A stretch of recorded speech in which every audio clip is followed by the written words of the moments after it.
Please listen carefully.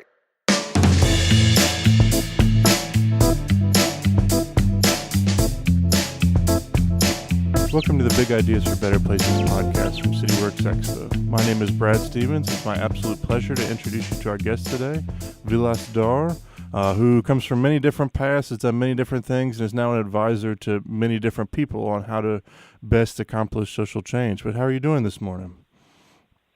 Thank you, Brad. I'm doing great, and I'm so happy to be chatting with you today. Well, and I should note here that it is morning for me, but it's afternoon for you, and you're our second international guest, but first from the Middle East this morning. That's great. I'm happy to hear it, and as I shared with you, it's 110 degrees out and 3 in the afternoon, and I'm ready to go. Well, I might be feeling a little off this morning because I woke up this morning and it was 40 degrees, and I was like, what on earth is going on? It's May right now. Oh, goodness. Well, you travel quite a bit, and I just wonder, how would you define kind of what you're up to these days? Yeah, it's a great question. I've had a little bit of a windy path, as you sort of noted in the introduction. And I've worked through sort of the fields of being an entrepreneur, starting a law firm, working with nonprofits. And I sort of see my work as going up this ladder of change, where I've really focused on first figuring out how do you create social change at an individual level, then thinking about how we build institutions that do it. And now I focus a lot of my time on thinking about systems change, how we work with governments and large organizations to build different kinds of rights-based techniques and methodologies into the work they do. So I'm currently in the Middle East working with a number of government bureaus as well as private organizations thinking about these questions. So we can talk more about that as we go. Well, yes, I'm intrigued to hear how you kind of define when you say from an individual level creating social change. What does that mean to you? Yeah, for me, that's kind of at the cornerstone of everything that I work on and everything that I think about. You know, I think my generation in particular has come of an age where we used to rely a lot on governments and systems to sort of do the right thing.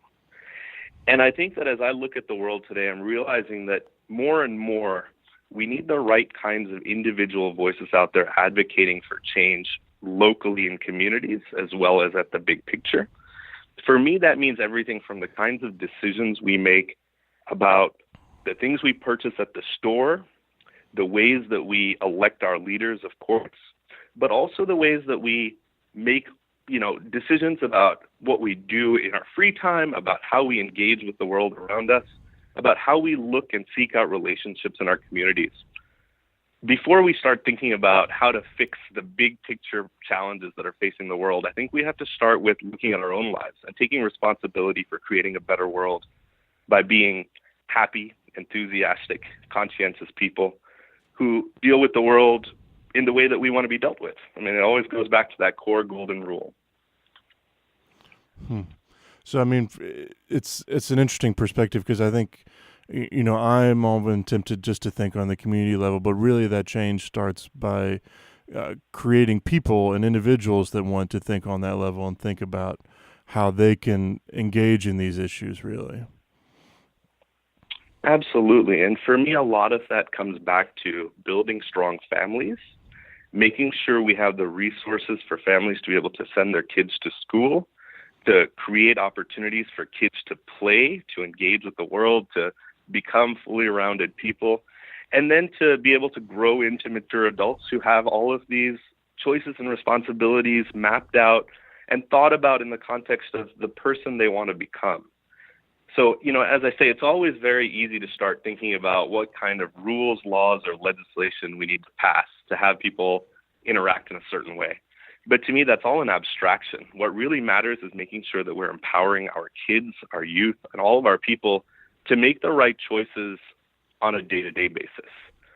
And when we get to that level of systems, then a lot of that work becomes how do we build the mechanisms and the systems that let people do that easily.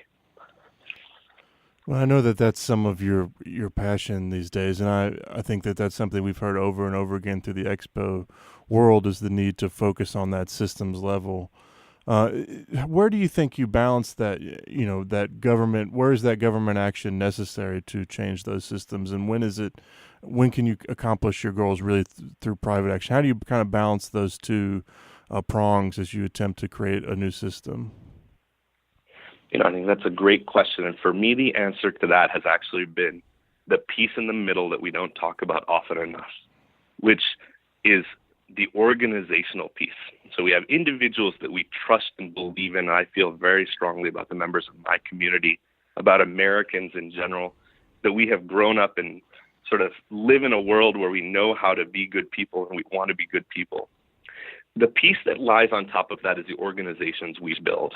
And that to me looks like two things. It's both the private sector businesses, the small businesses that we create that drive profit and revenue and commercial activity, and it also includes the nonprofits. So let's talk about each of those. Nonprofits, we start from a message of wanting to fill the gaps of what government doesn't do for us, and that's what nonprofits have always done. But if you think about the structural failing of nonprofits, it's that we as a society, we value entrepreneurs and we value CEOs and we value people who run businesses. And if you look at the world at large, we say things like we'll build venture capital firms and training programs and MBAs for CEOs. And then we look at the reflection of that across the nonprofits. And we see that often we don't support the individuals out there who say they want to go out and start nonprofits with the same kind of resources. We ask them to spend their time raising money instead of building capacity, instead of understanding how to grow their programs that are out there trying to figure out the basic rules and legislations of getting a tax status. So to me, fixing some of the issues out there that lie between individuals and government mean we have to strengthen the core of people that are out there doing social change in nonprofits. We have to figure out ways to empower and enable them in the same way that we do for-profit entrepreneurs. And then reflecting back across to the for-profit side, we have to say, we love small business. We encourage this kind of activity. As the businesses get a little bit larger, they get a little less personal. But we want to make sure that we're creating structures where those organizations continue to operate in a way that's conscious of the communities they work in, of the people who have built those companies, right? We talk about labor as if it's some sort of abstract metaphor. But to me, labor means the people who are actually running businesses, who are building products, who are making it all work. And we need to think about how we bring businesses back into line with a social conscience.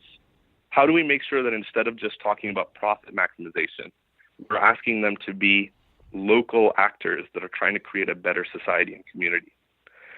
That's a long answer to a short question, but to me, that's the core solution of how we fix the disconnect between individuals who show deep empathy and care and a government that maybe has lost sight of the fact that it's supposed to serve, all of the people in the country equally. Well, there was an article that was shared with me last week, and I wasn't planning on bringing it up, but because you mentioned this, I'll go ahead and share it. It was a kind of a scathing critique of, I think Chicago launched a new nonprofit incubator, and I know you have some experience in that realm.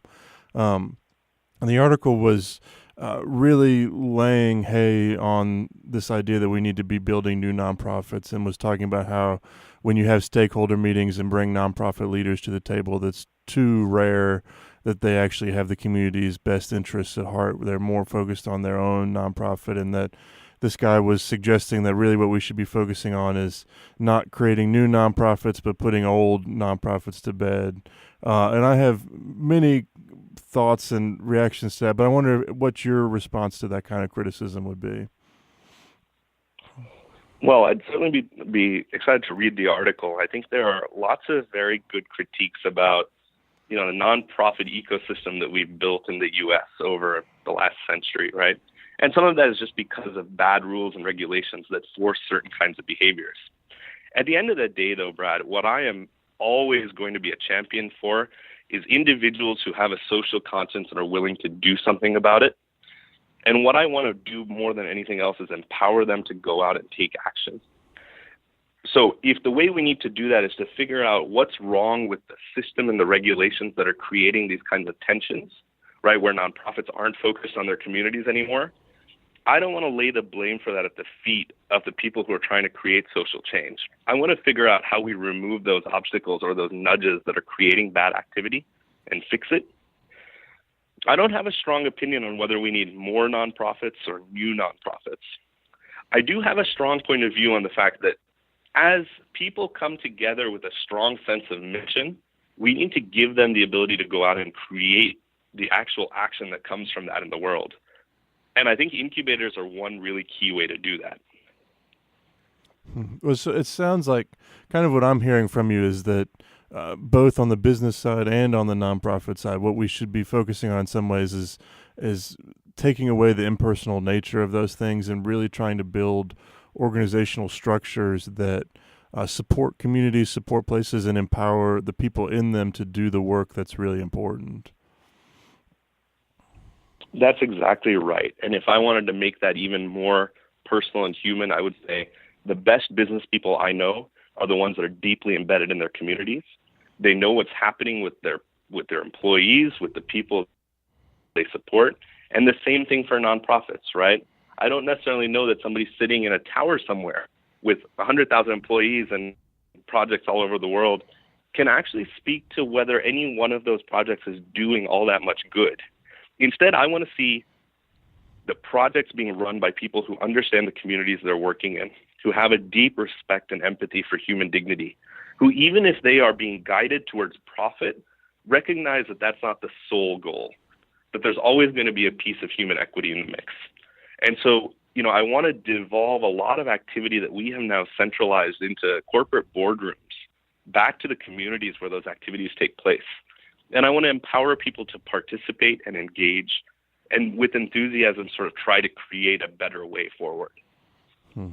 How do you, so I mean, I think we see incredible people working in this field all the time, and that we often see burnout and people that once they get in the field that it becomes a much more protectionist world. How do you kind of, how do people maintain their energy and maintain their focus outward even as they deal with these internal struggles of running a business or running an organization? Yeah, it's a great question. I mean, I think, the answers I can give you are just driven by personal experience. I mean, to me, it's a combination of being able to reflect on both successes and failures outside of the pressure of sort of being in the day-to-day of it, of making sure that we have the space to think about whether the decisions we take are the right ones or the most efficient ones. That's one part of it. And the second is just having a support network of people who are similarly impassioned and similarly sort of empathetic to the world, who can share the experiences and know that you're not alone in this work. Now, when I say that, that doesn't apply just to social change makers.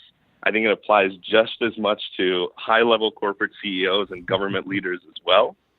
Unfortunately, I think we sometimes wrap up questions of ego and questions of humility. We wrap up questions of arrogance and questions of sort of vulnerability. And I think that breaking through that and being open with yourself and being open with your community is the thing that lets you rise above the stresses that can break you down. And the stresses aren't just internal as you described them. Many times, as I often say, it is the system that you work in that forces that stress upon you. So thinking about how you can break out of that, again, has to be a community activity. It has to be shared among people. Well, and I guess this makes me think of this is where, some of that change has to come from the government angle in terms of a lot of that money that these organizations are running on often comes from that source. And so what role do you think the government has in these situations? Yeah, it's a good question, and obviously complex and getting more complicated as the world continues to change. Look, in my view, governments possess this unique characteristic, right, that no other organization or social change maker ever will, which is their ability to simply set a course, and to go back to Star Trek, they can just make it so. Some of that is because of their legislative power. A lot of it is because they are by far the single largest payer, right, when you think about social programs or anything else. So that's a characteristic that's really powerful if you can get it aligned in the right way. If the government wants to create the right kind of change, it's almost, an unstoppable force. But there's another part of it, which is even though government sometimes looks like a monolith, right, one big facade that's barreling towards one kind of conclusion, it still is a representation of us as Americans and us as citizens. And so, even though I want to talk about government as a system, to me, that is still an aggregation of individuals. And that's what our founding fathers had in mind when they created this government. So thinking about how we can nudge and move pieces of the government around by virtue of our direct action, of being engaged civic participants, of creating ways to gather groups of people around common ideas. This is all stuff that, of course, has been present throughout American history, but seems even more important now than ever, where it seems like the biggest nudges and forces on government are coming from special interest groups or certain parts of sort of American society. Do I think there's a huge potential there for government to create a better world? Of course I do. Right? And if you look at the course of human history, of course, that has almost always been the case. But I also think there's plenty of space for individuals and groups to get together and to begin to say, on one hand, we're going to have a strategy here of trying to move government action the way we need it to. And on the other, we're also willing to take our own action to supplement, to provide, solutions in the holes that are being created, to figure out ways to deal with these fundamental questions of things like healthcare, right? Or things like access to education, things like access to school lunches. And I think what we're going to see, and we already see the beginnings of it over the next 20 years, is a lot of what in another world would have been called quasi-private and now are being called social enterprise solutions to these kinds of problems, not in Kenya or Rwanda or kind of the big name banner places that you've heard about social enterprise before, but now in places like Illinois and Kentucky and Virginia and Tennessee, where these problems are continuing to come up and there's no reason for them to exist. And I think social enterprise is going to have to fill some of those gaps. It seems like there's some really interesting questions there in terms of, where does the government drive and where does the government get out of the way? I think that's right. And unfortunately, I'm not sure that all of the pieces are in place right now to make sure that driver or chauffeur or conductor is making the right decisions. And so the solution as Americans is to say, we're going to nudge, we're going to convince, but we're also going to take action. We'd like to take a moment now to say thank you to our sponsors today. The Urban Affairs and Planning program at Virginia Tech School of Public and International Affairs offers an interdisciplinary approach to understanding planning and policy for megaregions, cities, suburbs, and rural regions in the U.S. and abroad. UAP faculty have expertise in urban planning, architecture, urban design, economics, geography, political science, law, technology, and engineering, and provide students with a multifaceted understanding of how communities grow and change. Students apply their knowledge and professional skills by participating in real-world problem-solving with community clients through project-based studios and applied research. UAP emphasizes technical analysis and policy evaluation in approaching the complexities of modern communities. So big thanks today to the Urban Affairs and Planning program down at Virginia Tech for being our sponsor. If you'd like to hear more, check them out online. But without further ado, we'll get back to today's guest. Thank you. But it's really interesting. I mean, I sit on a board here in Roanoke where we help decide some funding for the city, and one of the things that we've decided is important is collaboration. I happen to believe that that's very important for when we fund nonprofits, that we look at ones that try and leverage their funds collaboratively. But that is very much our putting that image out there, and it's not something that we necessarily have even done the research to figure out if that's the best way forward. And it's intriguing. I think every funding agency has those issues, and it's sometimes I wonder what it would take for us to just be a little more trusting and say, hey, we believe you guys have some answers that we don't have, and we want to support you as you go forward. I love that. One of the things I might suggest is a differentiation we see and talk about often, which is oftentimes in government and in large organizations, one of the key driving factors is thinking about the question, what might go wrong if we take this action? And the counterpoint to that, especially in very engaged change-making communities, is to break the rules and say, we're actually not going to worry about what are all the things that might go wrong. Instead, we're going to ask a very simple question. what are the few things that absolutely must go right for this to be a productive and worthwhile activity? And that sort of both a psychological, a rhetorical, and a programmatic switch, right? But if you start thinking about what has to go right in your activities, you find that a lot of the tension that comes from political or reputational risk kind of falls away.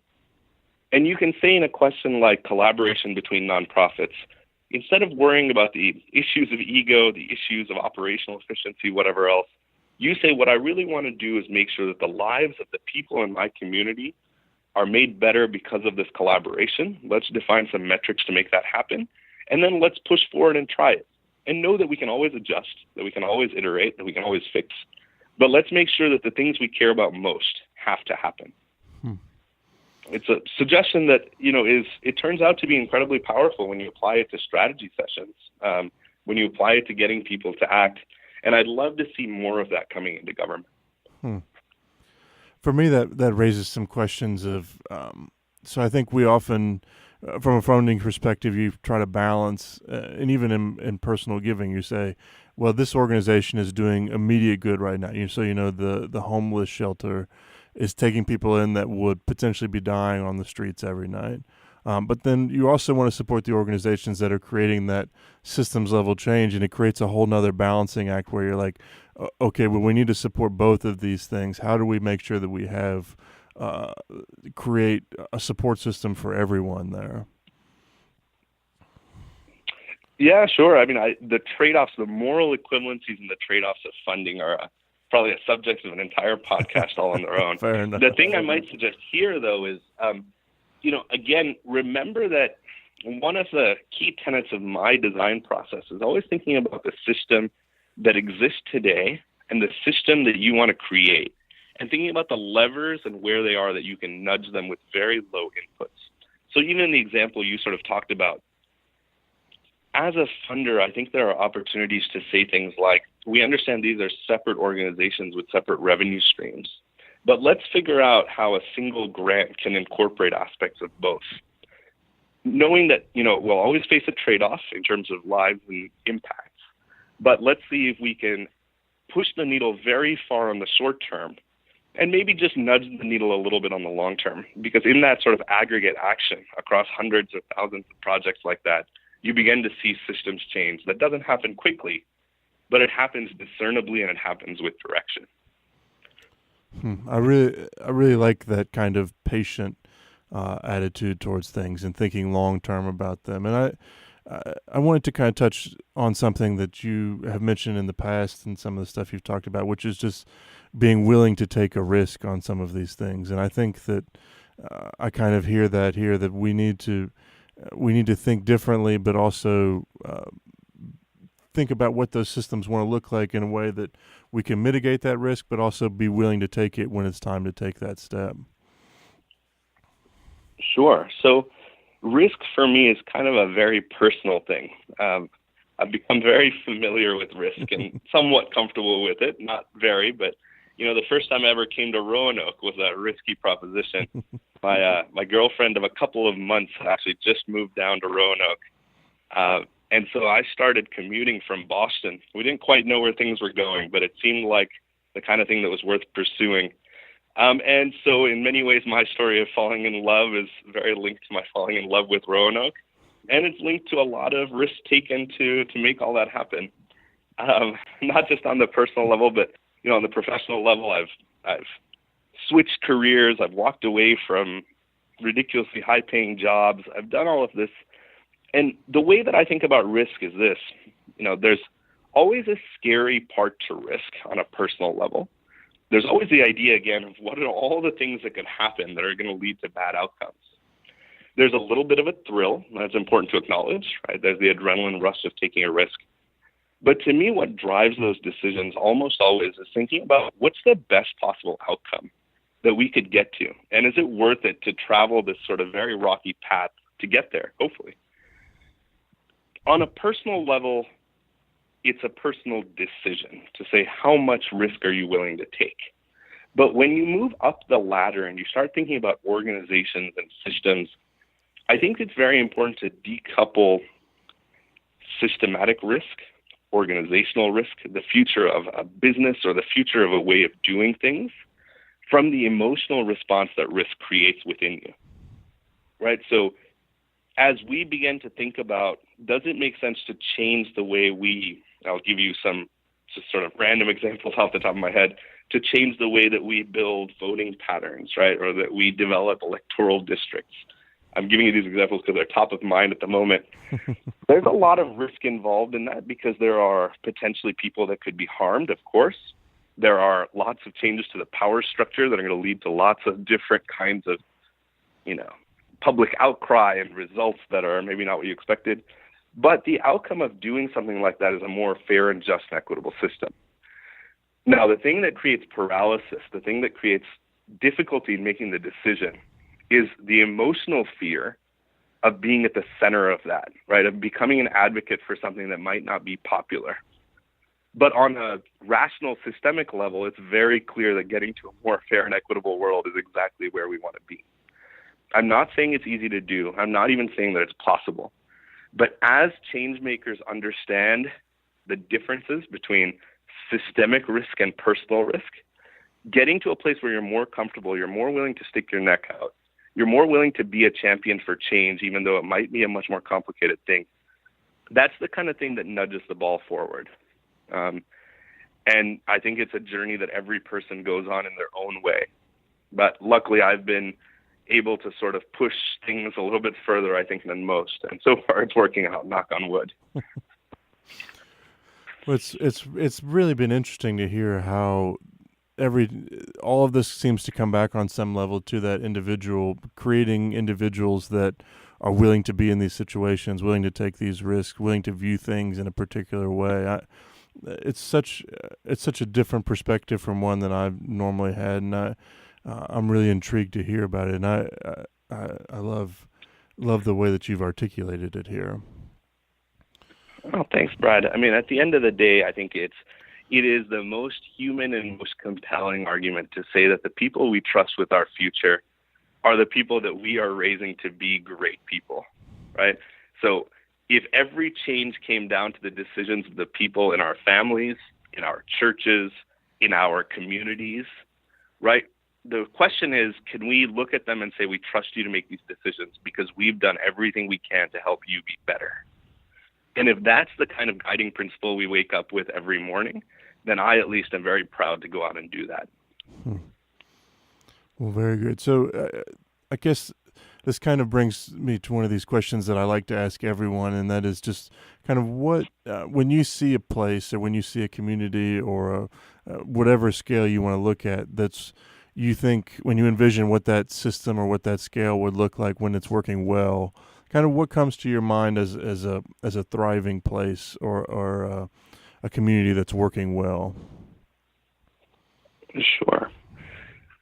Well, at a fundamental level, I think it's a place that expresses some core values and principles of human dignity, right? Where every person has the ability to access the resources they need, the education they want, the health care they need, the ability to have meaningful and deep relationships with the people around them.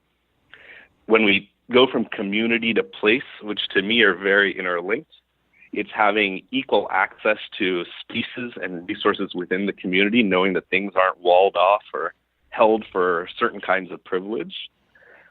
It's to know that there's a really robust sense of interaction and a sense of common and shared purpose, right? One of the things that's always attracted me to Roanoke, even over some of the small towns that I grew up in or near in Illinois, is that rather than simply being overrun and swamped by change, I think people in Roanoke have come together, at least as an observer, it seems like, to say we want to create and define our city for ourselves rather than simply being a place of franchises. I think stuff like that matters a lot. And I hate to say it, Brad, because we've talked about it so much, but to me that comes right back down to the people of Roanoke, right? The people of any community making individual decisions to saying, this is the kind of world we want to create. We're willing to take some short-term risks to get there.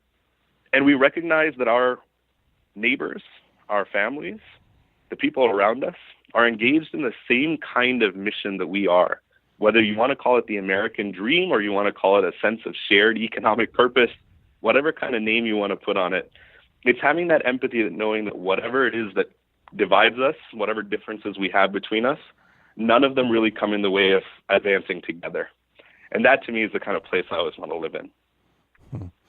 It's a deeply humanizing perspective in some ways, and saying, look, I want to be somewhere where the people are where it matters more than anything else. Would you does that resonate with you? And that's absolutely it. More than anything else, what I want to know is that my family extends beyond the walls of my house and incorporates everybody in my community. We're looking out for each other, and we're looking to create a better world for ourselves and for our kids and for generations to come. Well, it's such, I think we often, and I am guilty of this, having written my graduate work on this very issue, but we often, I think of collective and individual responsibilities as very different from one another. And what I'm hearing a very inclusive perspective from you that's pushing us to think of both our individual and collective responsibilities being kind of shared and one and the same, and working towards the same goals in many ways. That's right. And I want to be clear that I'm not simply advocating for sort of an abstract mentality related to that, but really a set of principles and values that then guide, as I said at the very beginning, our actions and everything we do, from picking products at the supermarket to running or working at great businesses to electing our government officials. To me, this is not simply a sort of a utopian ideal. It's actually the kind of thing that we can work towards incrementally, that we can be more conscious of our decisions and be more conscious of how we interact, and that together we can get better at doing this day by day. And that, to me, is a much more realistic and important kind of ideal. Well, I know that you have been doing this kind of work for many years now, and I wonder, can you share how your vision has changed and how you've learned some of the biggest things you've learned along the way? Yeah, absolutely. I'll be very honest with you. When I started my career, I unfortunately wasn't thinking about lots of these things. Right, my first sort of business out the gate was intended to make money. Not that my other businesses haven't made money, but that was sort of the only thing that we were focused on. And when I think back on that experience, this is again very personal. It was the kind of startup environment where people showed up and they worked into crazy hours in the night. They sat at their computer, they did what they needed to do. And if I talk to people that, were working for me back then, I say, what do you remember about those times? Generally, they always speak about the same kinds of things. Crazy hours, maybe some of the few employee parties or events we had, the fact that it all kind of ended well. But if I talk to some of the people that work with me now, my colleagues and friends, I ask them sort of what do they like about what they do? They talk about the purpose and the mission of what our organization does, of going out and empowering wonderful people at all these different levels. They talk about being able to come to work and knowing that the people around them matter, that they know things about their families, they know about sort of where they came from, they know about where they want to go. To me, shifting that focus from just driving profit to creating a socially conscious set of organizations is about much more than sort of some big version of system change. To me, it's about having more happy, more engaged, more enthusiastic colleagues. It's about building workplaces and now places that people actually want to come to, that they want to be engaged in. That's one of the big lessons I've found, is that a shift away from profit doesn't actually lead to less profitability. In fact, it often leads to more. But in expressing the values that I've come to realize are important to me in my businesses, we actually find that people work harder, right? They want to create something better. And if anything, it's just one more proof of sort of my general theory of systems change, which is as people get more engaged and enthusiastic, the productivity of the whole system changes. So that's a big one. And the second one is the importance of unexpected voices. And what I mean by that is when you walk into, if we're thinking about the U.S., it's small businesses, but I've done a lot of work now in Africa and South Asia and Southeast Asia. Even when you walk into villages that are still based on a very tribal sense of government, there's always a disconnect between what the power structure is supposed to look like, right? Sort of a tribal chief or a head of a council of elders, and the people who are actually creating change within those communities. And oftentimes those are the voices that are the most powerful, but sometimes the quietest. Sometimes it's the women business owners. Sometimes it's the youth. Sometimes it's somebody who's right in the middle of the pack, but has said, hey, there's a better way to do this. And rather than simply going out and then, protesting or leaving, they're trying to create change from within. I think one of the most powerful tools and interventions we have is to identify those voices in our own communities. And rather than shunning them or trying to quiet them, figuring out how we can lend our support and lend our engagement and our enthusiasm to making sure those voices get heard. To me, that's a massive one. And it just requires being a little bit more open-minded and observant and looking around and saying, okay, we understand that there will always be some posturing, some flash, some whatever the structures of power look like. But beneath that, there's always a set of people who are actually creating change. And we got to figure out where they are, and we have to help them do what they do. What a powerful perspective. Well, I wonder, as we kind of come to a close here, if you could share, you've done this work everywhere, but share kind of a story that's particularly touched you about the power that can be found in unexpected places, or the power that really drives community and systems level change. Sure. There are so many, and so it's kind of hard to think of the right one, but let me share with you sort of the one that's closest to home for me, which is, several years ago, we started with this idea, and you actually brought up a little bit earlier the idea of a nonprofit incubator.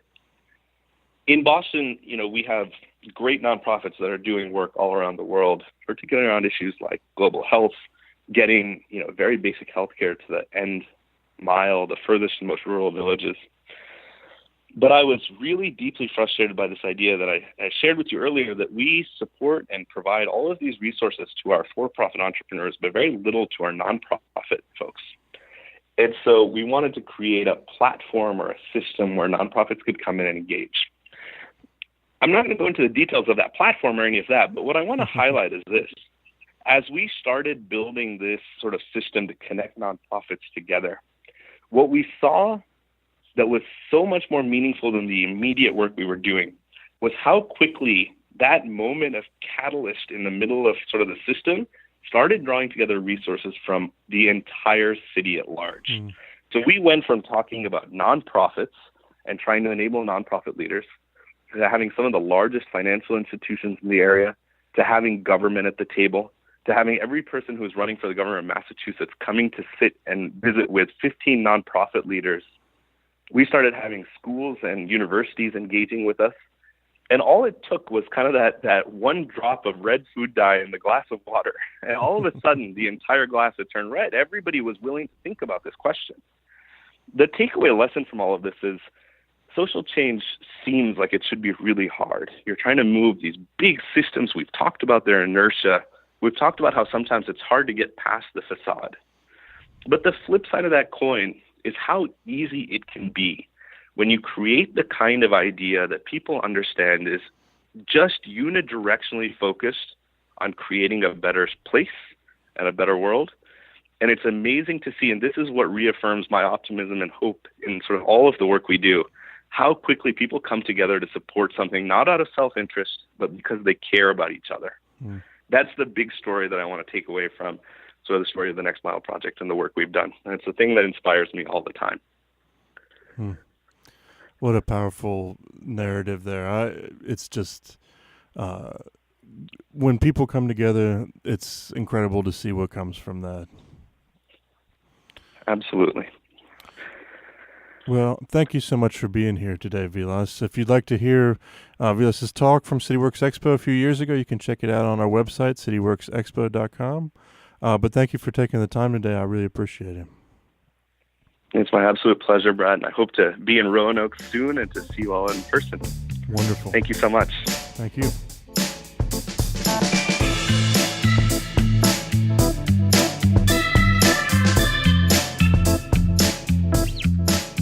Thank you for listening to the Big Ideas for Better Places podcast today. If you like what you hear, please subscribe and leave a rating. It really helps other people find out about our fascinating guests and find the information that we have to share. Lastly, please save the date for our upcoming event, October 5th through 7th in Roanoke, Virginia, and keep up to date by following us on Facebook and checking out our website, cityworksexpo.com. That's cityworksexpo.com. Thank you guys again and look forward to seeing you next week. Thank you.